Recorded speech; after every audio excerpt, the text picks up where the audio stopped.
I'm Susan Taylor with Scripps Health in San Diego, California. Being pregnant can be an exciting time as you focus on the baby growing inside your belly, but it can also be a challenging time for your heart, which is working extra hard. Joining us to talk about common heart problems during pregnancy is Dr. Poulina Uddin. She's a cardiologist with the Scripps Clinic Medical Group, and Dr. Daneshmand. He's an obstetrician and gynecologist, also with the Scripps Clinic Medical Group. He is also the medical director of the Scripps Perinatology Program. This is for women with high-risk pregnancies. Thank you both for joining us. Thank you. It's a pleasure. Thank you.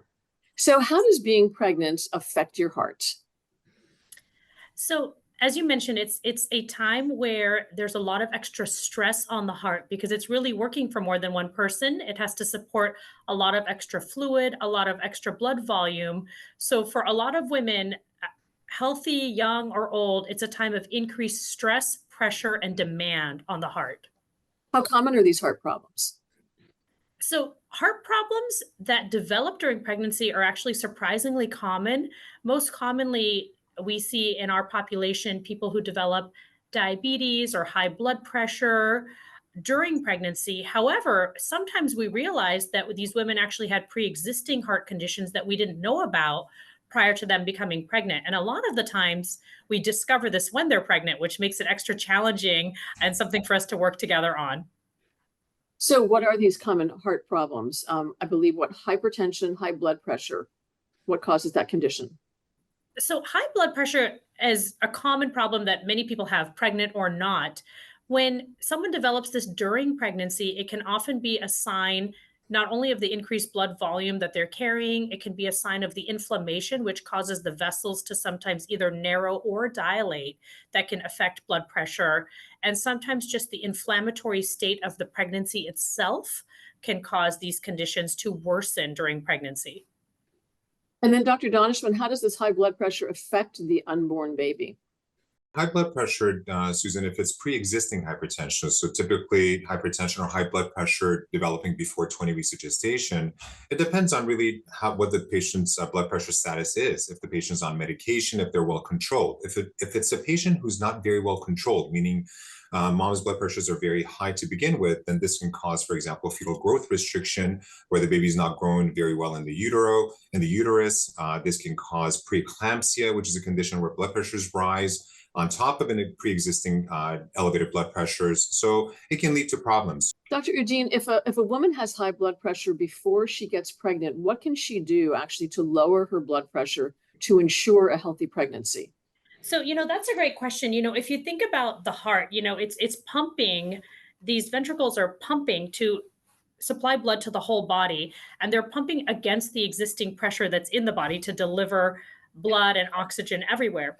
So if you have pre-existing high blood pressure, that means your heart's already working extra hard to deliver blood. And it usually can be a sign that the vessels themselves throughout your body are kind of constricting a little bit.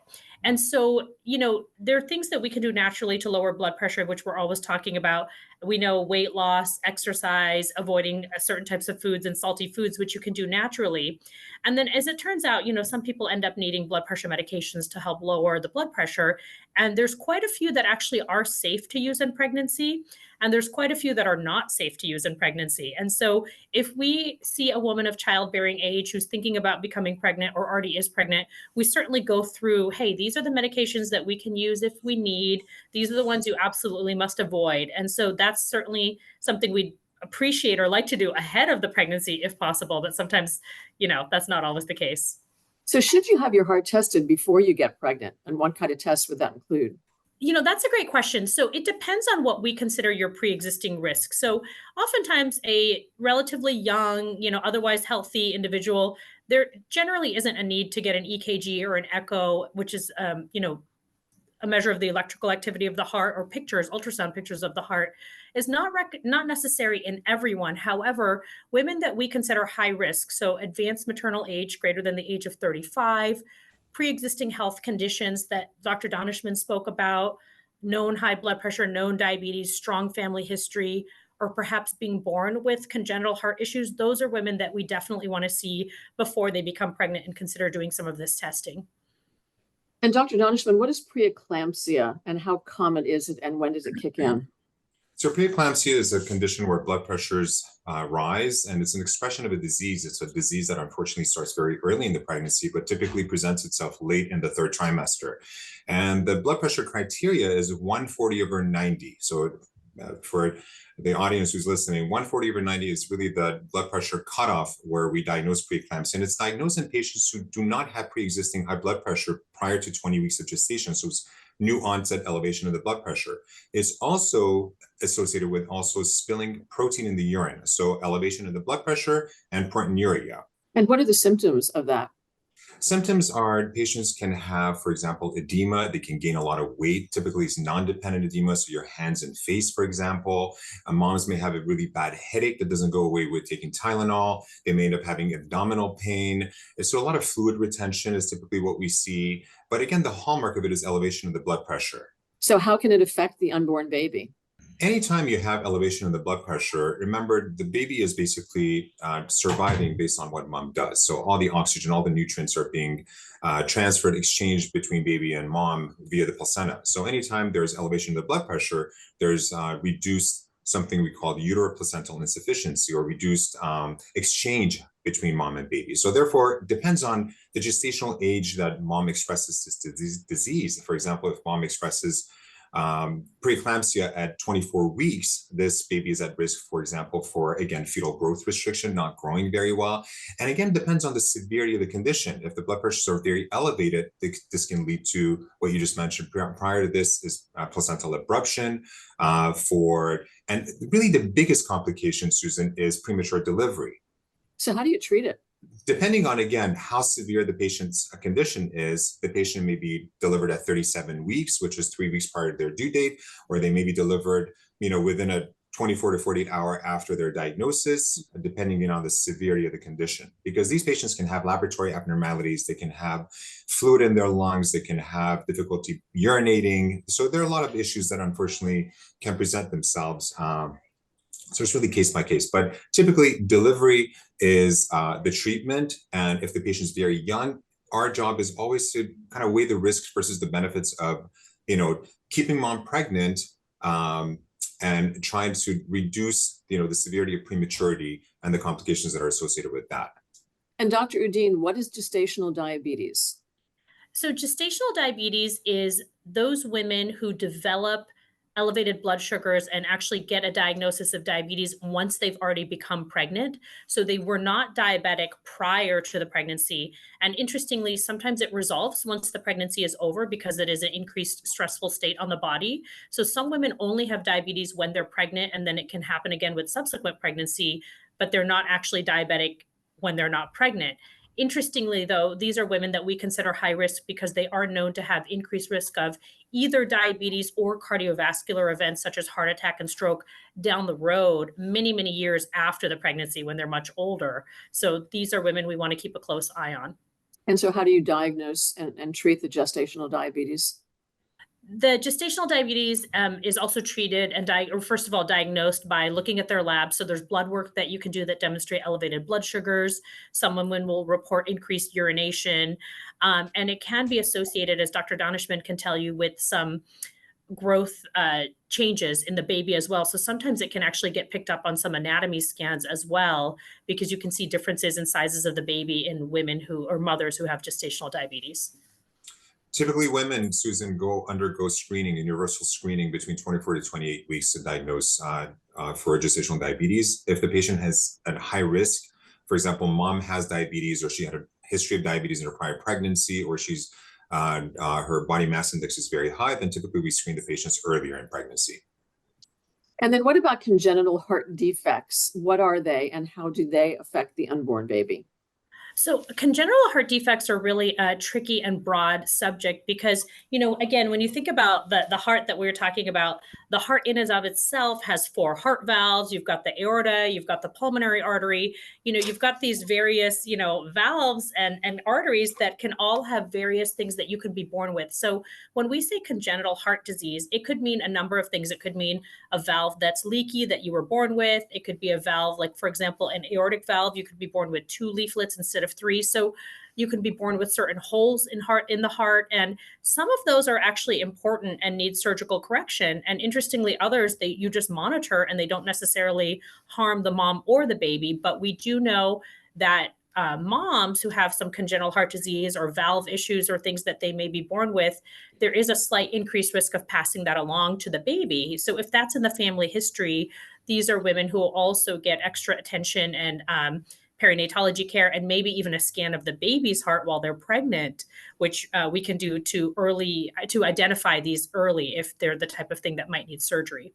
If you take medication to manage a heart condition, how can that medication affect the baby? So Dr. Daneshmand knows a lot about this. Most medications do cross the placenta to some extent. There are some drugs, fortunately, have actually been studied in pregnancy, human or animal studies, and some have not. So we thankfully have a list of drugs that we know that are considered safe or okay to take in pregnancy. But for the most part, you have to assume that what mom is getting, baby is getting. And so you have to think about, again, the risks versus the benefits of being on a drug and what would be the worst case scenario of that baby or developing baby receiving some of that medication.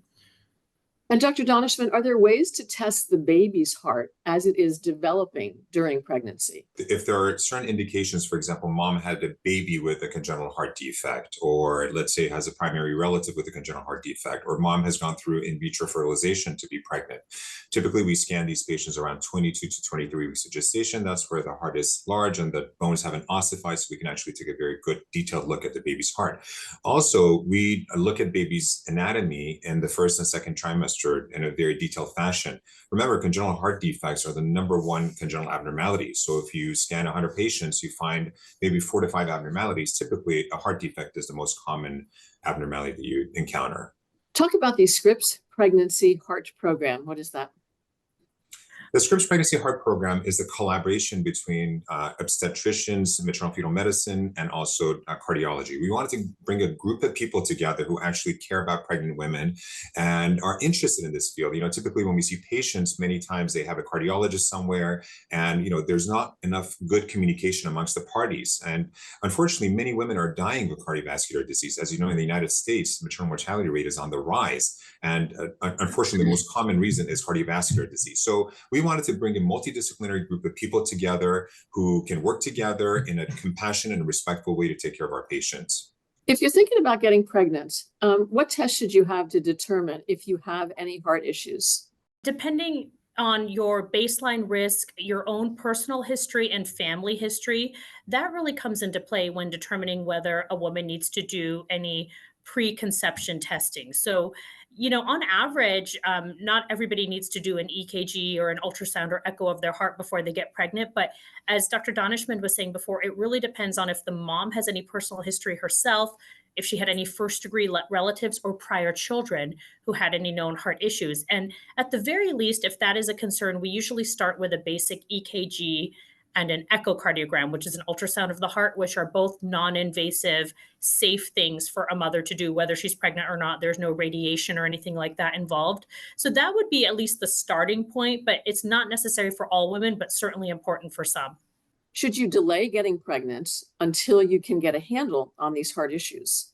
Yes, the most important thing you can do is to make sure you see your provider to talk about your medical history, your surgical history, your family history, the medications you use in order to optimize your health prior to getting pregnant. We are very keen on continuing to follow these women after they are no longer pregnant.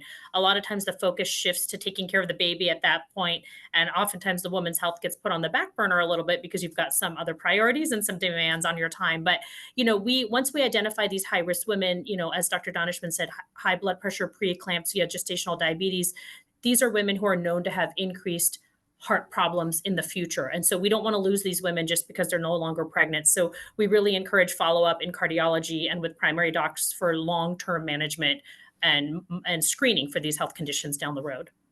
Any final thoughts? I just want to mention that, pregnancy is just such a magical moment, and it's a lot of times a window into your future. For example, if a woman has gestational diabetes, they are more likely to develop type 2 diabetes in their lifetime. If a woman has preeclampsia and delivers prematurely, she's got an 8 to 10 fold increased risk for developing cardiovascular disease again later on. So it's very important, again, to make sure that you speak to your providers, get your health optimized prior to getting pregnant. Yeah, I would agree with that.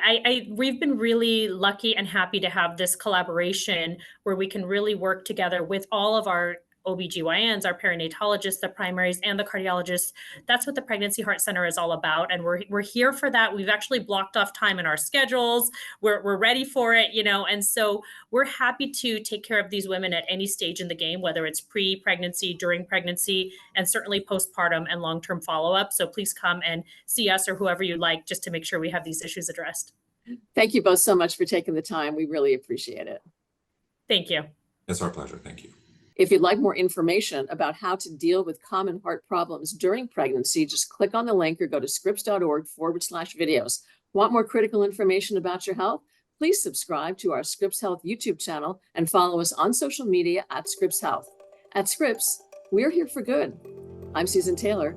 Thanks for joining us.